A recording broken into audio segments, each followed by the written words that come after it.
Disaster at Christmas. Pan Am 103 never makes it home. From ABC, this is World News Tonight with Peter Jennings. Good evening. The simple facts are these. Pan Am's Flight 103 had been in the air for an hour. The 747 was en route from London to New York and then Detroit. According to Pan American, there were more than 240 passengers on board and a crew of 15. It was after dark. Imagine boarding a flight home for Christmas. The airport is buzzing with travelers, students wrapping up their semester abroad, families eager to reunite, business passengers squeezing in one last trip before the holidays. Pan Am Flight 103 was just another transatlantic flight. On December 21st, 1988, a massive Boeing 747 bound from London to New York. To the passengers, it was routine, comfortable seats, a long haul over the Atlantic. Nothing unusual. But what they couldn't see was the danger hiding below them. In the cargo hold sat a single suitcase. It wasn't on anyone's packing list. It wasn't full of clothes or gifts. Inside was a device that would turn the world's safest aircraft into a fireball in the night sky. 38 minutes after takeoff, Flight 103 vanished from radar. In less than a second, 259 lives were lost, and on the ground, an entire neighborhood in Scotland was obliterated. Families waiting at JFK would never see their loved ones again. A town that had been quiet only minutes before was now a disaster scene. And all of it traced back to one suitcase, one container, one moment that changed aviation forever. This is the story of Pan Am Flight 103. And how investigators uncovered the truth buried in the wreckage. December 21st, 1988. London Heathrow Airport. Pan Am Flight 103 was a regular transatlantic service bound for New York's JFK Airport. The aircraft, a Boeing 747-121, registration N739PA, known as Clipper Maid of the Seas. She had been in service for 18 years, long by modern standards, but not unusual. Pan Am's fleet was iconic, and the 747 had become the very symbol of international travel. This particular jet had also been certified for the Civil Reserve Air Fleet, meaning that in times of crisis, it could carry military equipment. The crew that evening was highly experienced. Captain James Macquarie, 55 years old, had logged over 10,000 hours of flying time. First Officer Raymond Wagner, 52, had had more than 11,000 hours. Flight Engineer Jerry Averett, 46, was a specialist in the 747's complex systems. The flight attendants included veterans and newer hires alike, all trained for long-haul transatlantic service. On paper, this was a routine operation, staffed by seasoned professionals.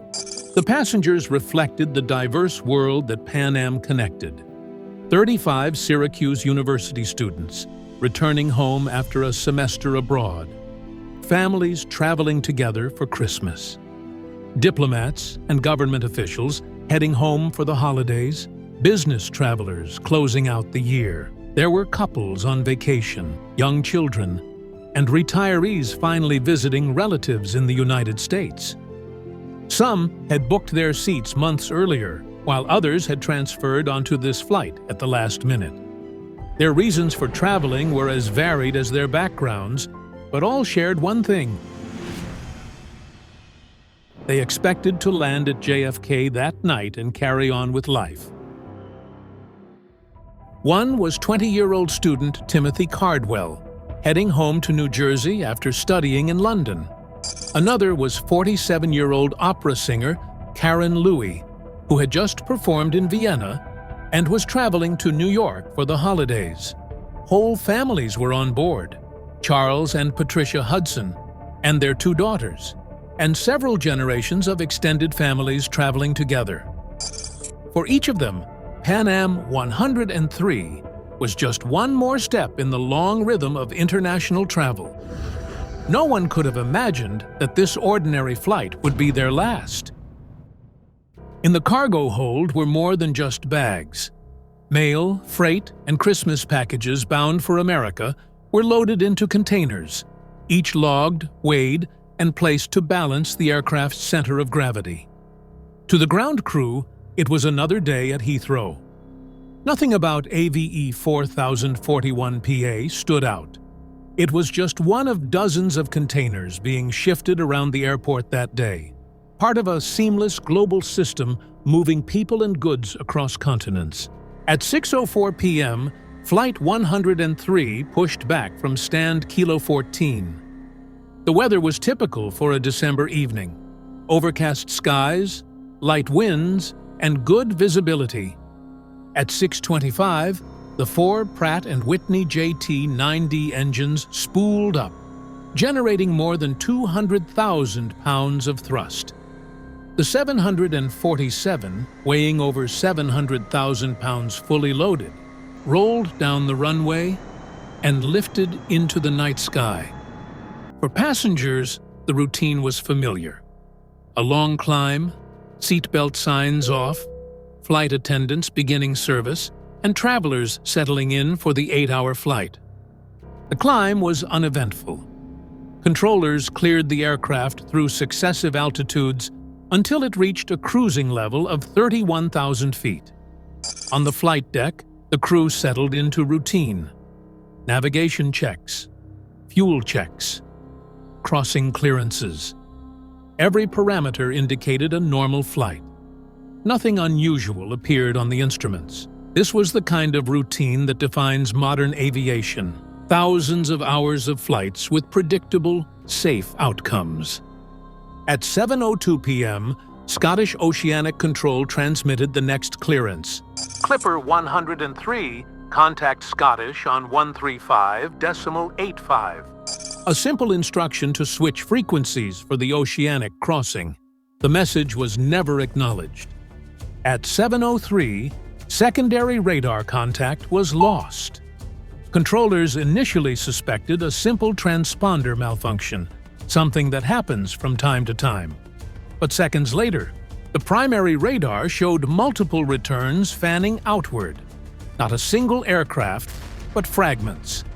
Many fragments. In an instant, the aircraft had ceased to exist as a whole. The last radar return showed Flight 103 at 31,000 feet, traveling at 434 knots. Then, between one sweep and the next, it was gone.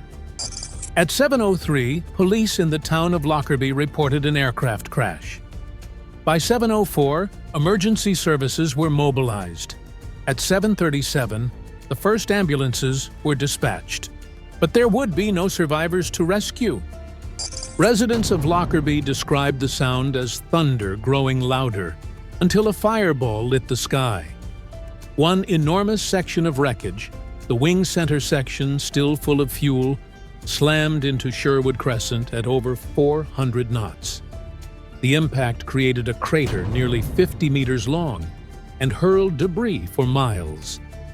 The explosion destroyed houses instantly and ignited a fireball that rose hundreds of feet into the air. It was so powerful, it registered on seismic instruments as a magnitude 1.6 event. 11 Lockerbie residents were killed on the ground, in addition to everyone aboard the aircraft. Debris rained down across 130 kilometers of southern Scotland and northern England. Entire neighborhoods were littered with luggage, seats, clothing, and fragments of aircraft structure. For the people of Lockerbie, Christmas 1988 would forever be remembered not for celebration, but for devastation. Families were torn apart in their homes, streets filled with burning debris. Ordinary people became first responders, rushing into the night to try to help, but finding only devastation. Investigators quickly realized this was no ordinary aviation disaster. Modern aircraft simply did not shatter in midair at cruising altitude. Something catastrophic had occurred. Military helicopters began surveying the debris field from above, while hundreds of volunteers searched the fields on foot. Each piece of wreckage was catalogued, marked, and sent for analysis. In one of the largest recovery efforts in aviation history, nearly 90% of the aircraft was eventually recovered. By the next day, both black boxes were found near Tundergarth, a few kilometers east of Lockerbie. The flight data recorder showed the 747 performing perfectly up until 19 hours 2 minutes and 50 seconds. At that second, the recording simply stopped. Not a fade-out, not a system error. Instantaneous termination. The cockpit voice recorder told the same story. The crew were calm, copying down their oceanic clearance. At 19 hours 2 minutes and 50 seconds, a loud, sharp sound, an explosion. Then, silence. No distress call. No sign of awareness. Everything ended in an instant. Investigators transported wreckage to the Longtown Army Depot, a military facility with hangars large enough to hold massive sections of fuselage. There, forensic reconstruction began. Piece by piece, the jetliner was reassembled like a puzzle. What they found was unlike any normal structural failure. On one section of fuselage, near the forward cargo hold, the metal was not torn but shattered into tiny fragments. A starburst pattern radiated outward. Microscopic analysis found traces of high explosives embedded in the aluminum. Further chemical testing confirmed the presence of PETN and RDX, components of Semtex plastic explosive. The blast had originated inside one luggage container, AVE 4041 PA. That container, loaded in position 14L, had been obliterated. Soot marks, blast patterns, and metallurgical evidence proved beyond doubt that an improvised explosive device had detonated inside. The question now became how a relatively small device could destroy a massive Boeing 747. The answer lay in physics. At 31,000 feet, the pressure difference between the cabin and the outside atmosphere is enormous. The bomb created a hole in the fuselage skin approximately 20 inches wide. That rupture caused an explosive decompression. Cracks raced outward, weakening the surrounding structure.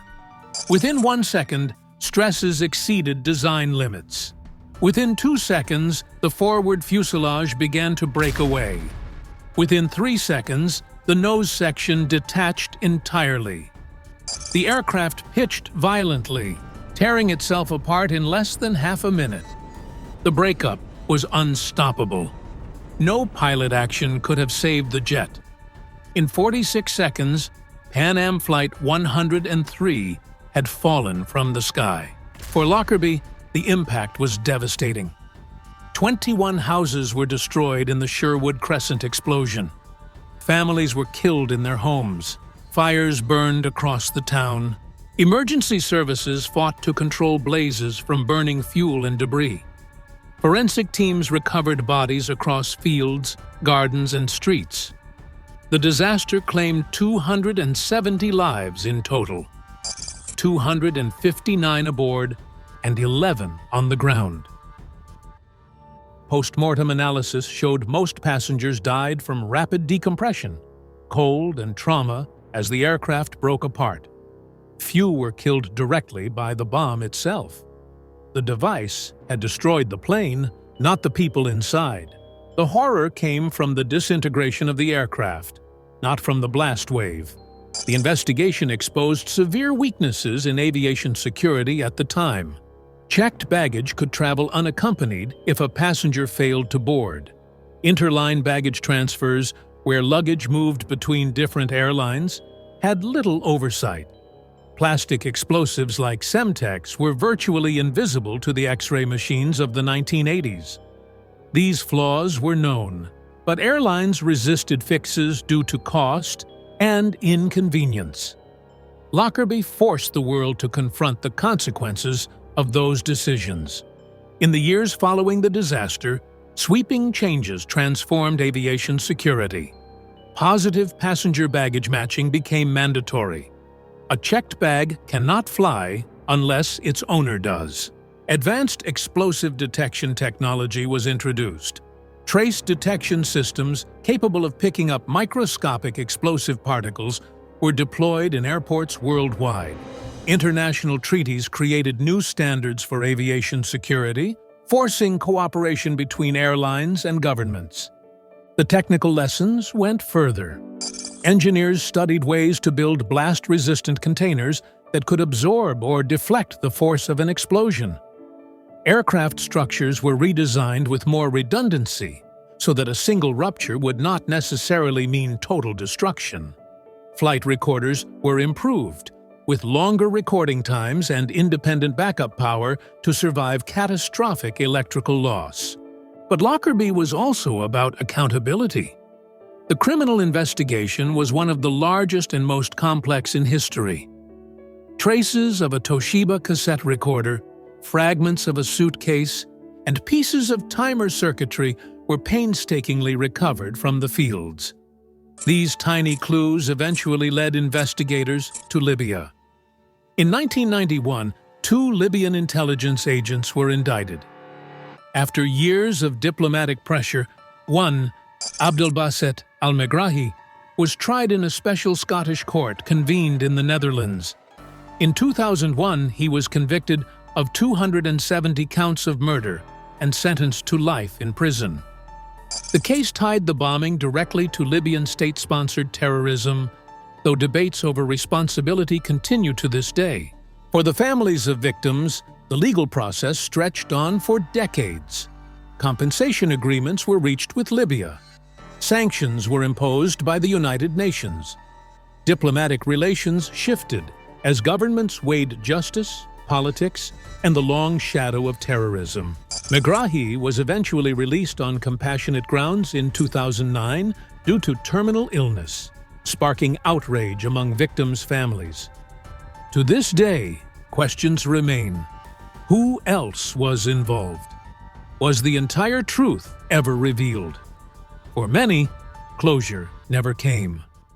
Memorials were built in Lockerbie, at Syracuse University, and at Arlington National Cemetery. Each year, ceremonies mark the anniversary. For the people of Lockerbie, remembrance is part of daily life. The town carries the scars, but also the responsibility of memory. Survivors recall the night vividly: the fireball, the shockwave, the debris scattered through gardens. They became unwilling witnesses to aviation history. The story of Pan Am 103 is not just one of tragedy, but of change. Aviation security as we know it today was built on the lessons of Lockerbie. Governments learned that complacency could be deadly. Airlines realized that efficiency could not come at the cost of safety. And passengers live with those changes every time they remove their shoes at security, match their bags to boarding passes, or walk through advanced scanners. The wreckage of Clipper made of the seas told investigators what happened. But it is the memory of the 270 victims that tells us why those lessons matter. Their stories live on not only in memorials, but in the safer skies that millions travel through today. Every secure transatlantic flight, every passenger protected by modern screening, carries the legacy of those lost. On December 21, 1988.